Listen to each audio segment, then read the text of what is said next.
What's up, word? It's your boy, Mike Muse. Welcome back to the conversation we just had with the NEA president, Becky Pringle, just discussing all the stressors of life that our teachers and students are dealing with. And if you notice, I leaned in a lot with Becky around self-care.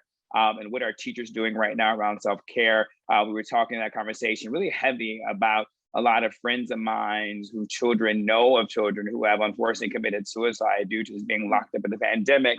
And as we all are just struggling in our own way, in our own minds with self-care and therapy, and I've been no stranger to my journey when it comes to that.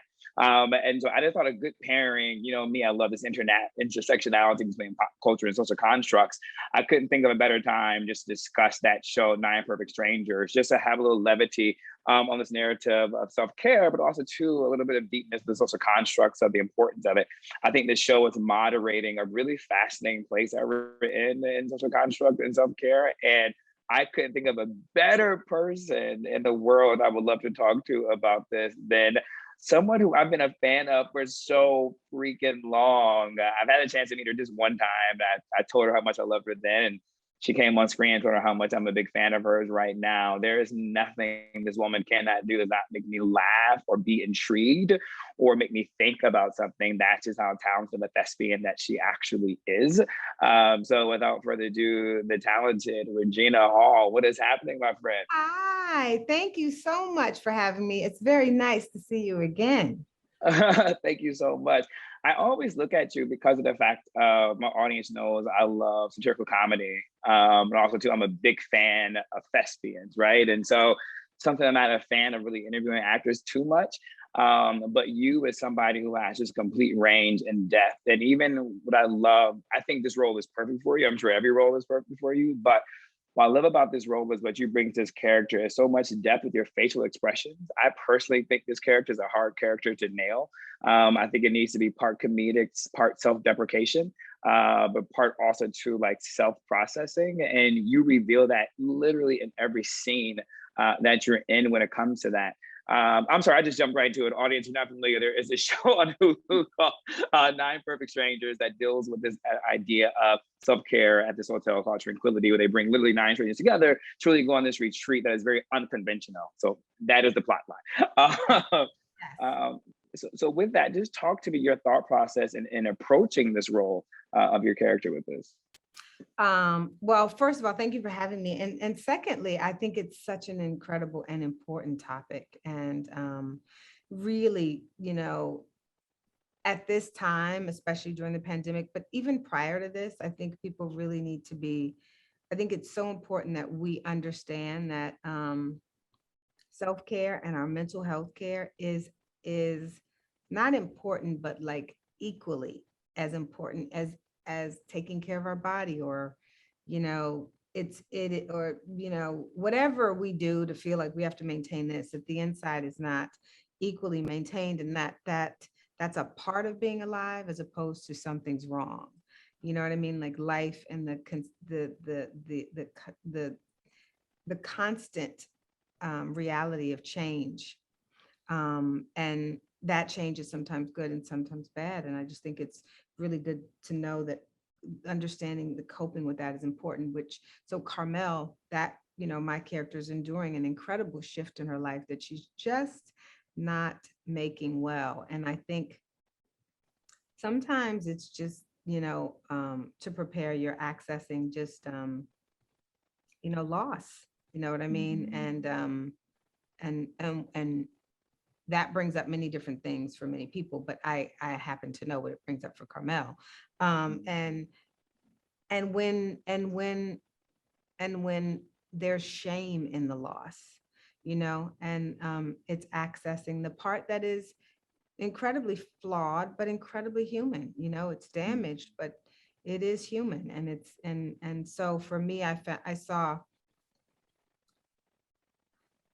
I mean, it's not full. I mean, this plot line continues, but what I really wanted to approach her with was deep compassion, so that although you saw many things and triggers and anger and rage, that you still could have compassion for her, as opposed to saying, oh, she's just angry, or she's just mad, or that we are more than we can be hopeful and depressed. You know what I mean?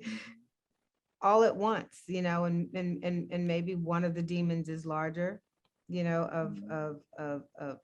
how we, obviously Carmel definitely has stuff, but that stuff is as real as her wanting to make friends and wanting to be liked. I love how what you're bringing into this conversation and how you're really setting the tone for it. I love how you're willing to go and to have a very nuanced conversation and dialogue, because although the question was rooted in Carmel, it was also rooted in you and your awareness of culture and society around us. And one, I appreciate you for going there, because that's reality of where we are right now. I mean, me, myself, I went about a month ago to see my therapist for emergency session, just because I needed a checkup, right? I felt like the guardrails that I had put in place during the pandemic were coming off, and I needed a quick tune-up, a quick fix. But Regina, then I also met another individual, friend of mine, who's also a high-performing individual, who called me up and was like, Mike, I just need to hang out. He said, I just had to have an emergency session with my therapist for a session. I was like, yo, something is really happening right now with people where not only do we need to seek an emergency session, but now we're a place now in society, we're comfortable in talking about how we had to go have an emergency, therapy session. And I gotta be honest with you, this is something I used to be very shameful, right? I remember I had a mental breakdown my senior semester in my college year. And I went to my dean and said, I can't take this anymore. Like, I'm gonna quit, I'm gonna do all this. The pressure of greatness was so strong on me that I couldn't handle it. And she immediately gave me into a therapist. That wasn't something I openly talked about, for a very long time, right? And so maybe at least in my 30s. And so I enjoy having this type of dialogue and discourse, and then being able to see it on the screen, to really hold a mirror up to show how many different types of people are suffering. But I loved how you said are still hopeful. Yeah, I remember a woman I worked with. She was a manager of mine, and I loved her. And I remember in our first meeting, she was like, "Oh yeah," because I just, my therapist, and she was so comfortable. I mean, I was like, "Wow, that's interesting." She's meeting with a client and telling me that she just left her doctor and needs this, and I was like, "Interesting." Of course, I hired her, but because I love the freedom in that. But I think she's Jewish, but I also knew that culturally for Black people, that was not something we did, often. Not the ones that I shouldn't say all, because I don't like to make blanket statements, but many people who I knew and I associated with. And so I always thought that if you couldn't handle it on your own, something was then wrong. I read this book called Power versus Force, which is an incredible book. And it talks about the vibrations. It's a study of kinesiology, and it's the study of vibrations, and the lowest of emotions and their vibrations, and the actual lowest vibration in terms of, the lowest emotion, the emotion that has the lowest vibration. That's the way. The emotion that has the lowest vibration, you would think it would, but it's actually shame. Shame is lower than anger because at least anger is active. And it's really interesting because I remember, like, and every religion has its own type of, story, right? But a biblical story, and I don't know how it would translate in the Quran or the Talmud or whatever, but in the Bible, the first thing it talks about, and it's interesting because I always think things have themes, but first thing in the Bible, it talks about when Adam and Eve bit the apple when they were naked. It says they realized they were naked and they were ashamed. And it's the first time I thought of actual shame, and I thought of people, and then and how important, and one of the places in the book they talk about having a high vibration are self-help groups. So if you would go to Al-Anon or AA, the difference is they are talking about it. So you've already raised the vibration by just sharing. It's not even, it's by just sharing, and the sharing makes you realize you're not alone. And then when you realize you're not alone, then you realize that that you're just human. And then when you realize you're human, you realize that you're connected to an entire group of people. You're not isolated, and you're just dealing with your version of what it is to be alive and human and in a body. And then you can move forward from that. And so For me, like that to me is like the biggest freedom. And what I remember so much about meeting her that first time was the freedom that she felt. And I love that people, and I love hearing different races, different genders, you know what I mean? Being able to say, yeah, oh, my therapist, I left it. Oh, I was having a breakdown, where that isn't like oh my goodness, that doesn't have to have shame, because it's like however we get it, however we get the help, whether it's, a best friend, a pastor, a professional therapist, it's like life throws blows, right? And some people have like, for one person it's an uppercut, for another person it's a left. It's all different, but there is the thing, right? That, and for some people it's pressure, for some people it's like loss, it's always, you don't know what it is, but the fact that you can feel comfortable enough to say, hey, I need something outside of me to remind me of some things so I can get back centered again. It's a courageous act, right? Asking for help, right? And particularly that level. And I never thought about shame from this perspective of how you're talking about it. From shame is just very dormant, where anger is very action, right? There's something you do, you can be reactionary to it, you can feel, right? But shame is just something that hovers over you. You started out that wonderful conversation regarding shame, looking about the church and religion, right? And like you, I don't want to make blanket religious statements, but I think there's a there as you were talking, you brought up Adam and Eve. I think that's something you said about the Black church. And I can only talk about my experience within the Black church. There's always this idea that therapy and psychology are counterintuitive to prayer, right? Because when you're sick, you're not feeling well, go to the pastor for prayer, go to the deacon for prayer, right? And they'll pray for you and over you to heal whatever you're going through, your troubled mind. That's saying, thank God I woke up my right state of mind.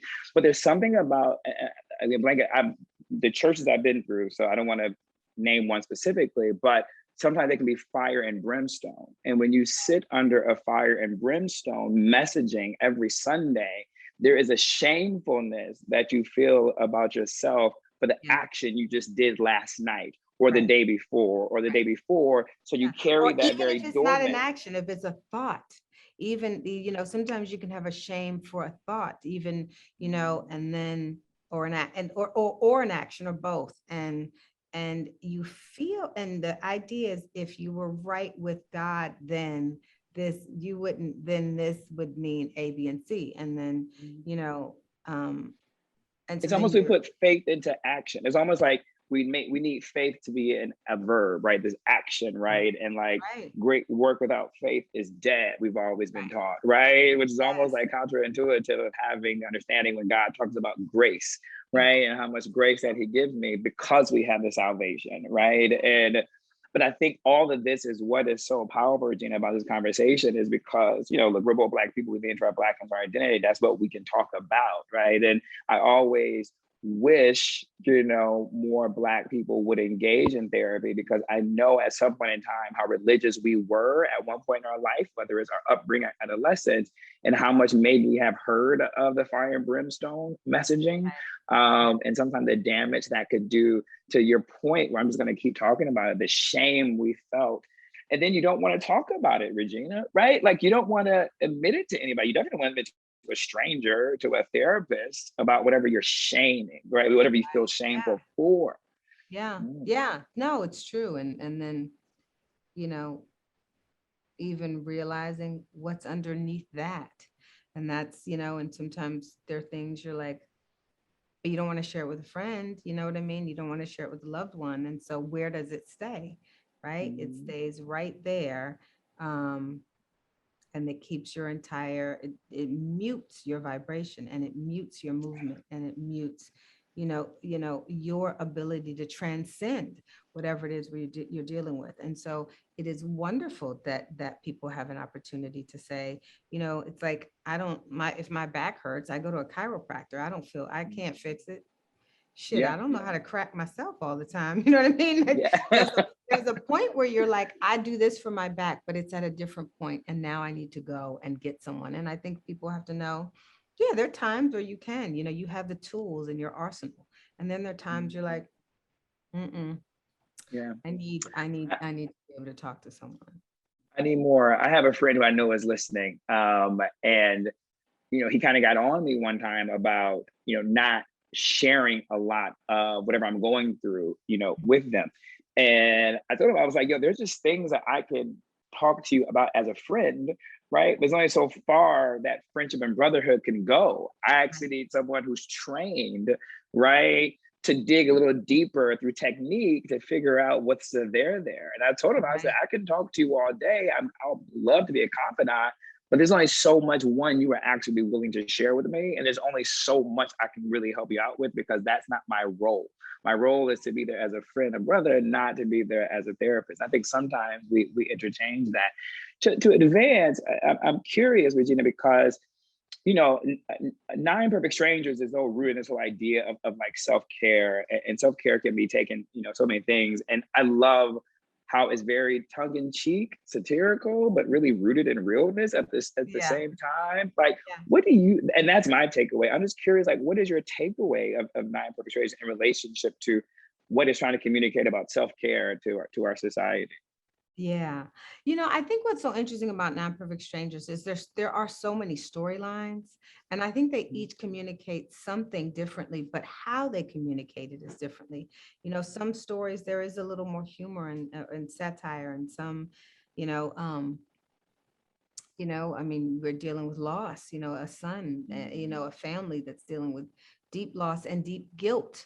And then you have someone who's dealing with shame, and then someone that's dealing with anger, right? And so how those people deal with it is very different. One person's dealing with addiction, and, they handle it with sarcasm and wit. You see those two, and, Carmel handles hers with these niceties and pleasantries, but underneath that, there's something else boiling. And you look at the Sarconis, and they don't deal, right? They deal with it by acting as if things, you know what I mean?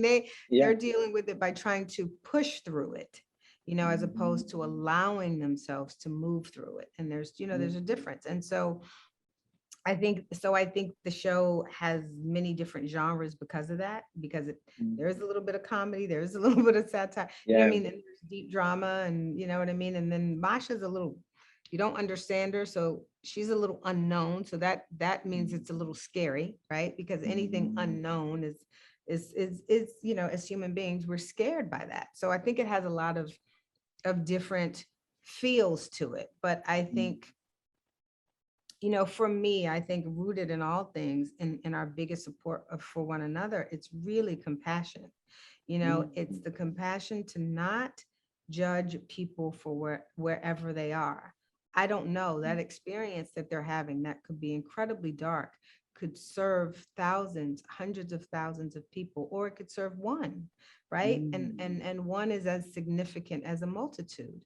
So, and if all I can offer you is an okay to say, go to therapy, I've been, you know what I mean? And it's been great for me. If it's just permission to not be okay, right? If that's the service, or someone to say, I've been there, or someone to say, that you will get better, even if it's just a promise of hope, you know what I mean? There's so many ways. And so what I love about this is they don't know each other. They're all together. They're incredibly different. But, especially Carmel and Lars, I mean, he couldn't stand her. But you see a friendship that begins, and and you reveal what he's going through. You know what I mean? He has his own, and I think sometimes, especially with social media, we have a tendency to look at other people and think, oh, look, their life is great. Yeah. And then we think if ours isn't, and those are just snapshots, and a life is complex, right? We know that. What I love about the character Carmel, and then about you, Regina Hall, playing Carmel, is that she's the type of character where it's going to take it's going to take a full season to understand her story arc. And so I like when a story isn't given to you right away, but that it unfolds over time. But also to think that it takes someone of your skill set to play her, because of the intricacies that has to be done, the intricacies that has to be done in playing her to not to reveal too much, right? Like you don't want to overact, but you don't want to underact, right? And I literally think you nail it like through and through so well. I want to just salute you on your skill to do that. I think that's really difficult because she's a very complex, sensitive, but I'm assuming maybe powerful underneath, but it's all about, you said something really poignant about niceties. And I think it goes back to, it's so funny. I always tell my guests, like, I'm really not the moderator like you guys are, right? So I actually feel like you've been moderating this whole conversation. I'm just here just to kind of help guide the energy a little bit. But you talked about, you know, something, you said something you have to sit with versus go through and push through, right? And sometimes you live with that. My pastor all changed that mindset for me. He mentioned one time in a sermon, he was like, yo, he was like, we're so quick to say we don't have fear, right? Or, you know, because I have faith or I believe in God or whatever, or I don't feel these emotions. But he was like, no, he was like, it's okay to feel that emotion, right? And that's really the only way you can heal and really get through and push through is if you have spent time to accept how you feel. And so I believe characters like Carmel who go around with this nicety, right? Like everything is just always okay, right? And Sunny, right? There's another character that you mentioned that's also too, also optimistic. I haven't really set time to deal with things. And for me, that is actually my real life. I'm curious about you in your real life. That's just a trigger for me, or a warning sign, like that person's actually dealing with so much more underneath if they're always presenting nice, always presenting niceties. I'm curious about you. Is that a trigger in your real life as Regina Hall, dealing with people? That's in my life, what I do? Gosh. You know, what's interesting is I'm a bit of a loner. People probably don't know or suspect that of me, but I feel like I'm alone. Am I a loner? I'm asking my team over here because they know. Hey, team. I'm a bit of a loner. And so I love self-introspection. You know what I mean? And there are times I do have to say I'm really blessed. I have great women in my life that I am able to access to right beside me that I could call and say, this is where I am. And they could hear me and they could talk and we could have an incredible conversation of sharing. And I could get off the phone and be like, okay, you know what I mean? All right. You know what I mean? So I do feel like I have great men, you know, I have brothers too, but you know, but I have great, sincere relationships with women who have been supportive and just beautiful people and like have shared things that they've been through or go through. And it's just those kinds of moments that you get to have with genuine people are like, I mean, they are little miracles because that you leave those and you have those conversations and they're so real and so genuine. And there's you leave with hope. And it's not that you've shared something wonderful. It's not that they've shared like, oh, I just had this such and such. It's just about the realness of life. And you're sharing with them and they're sharing with you. And you're like, oh man, it was great to see you. Right? Because you're sharing real life. And I think that's the gift you give and receive when you have those kinds of authentic relationships, you know, it's in your your life all the tribe. time. Yeah, it's your tribe. I feel so blessed, just like you, Regina. I have a group of guys called my brothers, and we do once a month, we do cigar walks around the city, no matter what the weather is. We'll get together and walk around, smoke cigars, or we'll sit on the stoop in Brooklyn and just smoke at one of my boys' crib. And we just talk and share, and we've all cried with each other. I got some single girlfriends in New York. I'm about to be like, where are y'all sitting? I'm gonna send my friends to walk by with some ashtrays. Hey, we can all be friends. Ashtrays for those cigars. Yeah, come through. We meet once a month in Brooklyn on the stoop. Love to give you the address. Pull up, as they say. Okay. All right. Yeah, pull up. But I mean, that's the importance of that cigar and that bonding moment is we share so much and we become, but we, you know, we're such guys, like we fight, we argue, we roast each other, we rib, but then we're there for support. Like we're hooking each other up with investments and venture capital people. Like we're just passing knowledge. We all are now just sharing the same nutritionalist, right? Like it's just incredible moment. And I think that's beautiful. Regina Hall, I have kept you long enough. I just thank you for your time. I'm so happy I finally had the chance to get you one-on-one for the Mike Muse show. I hope you come back sometime. Oh man, thank you. This was such a great conversation, and thank you for all that you share and do. And this was amazing. I'm very excited. My Same friend's gonna here. pull up now. Pull up on us. We in BK all day.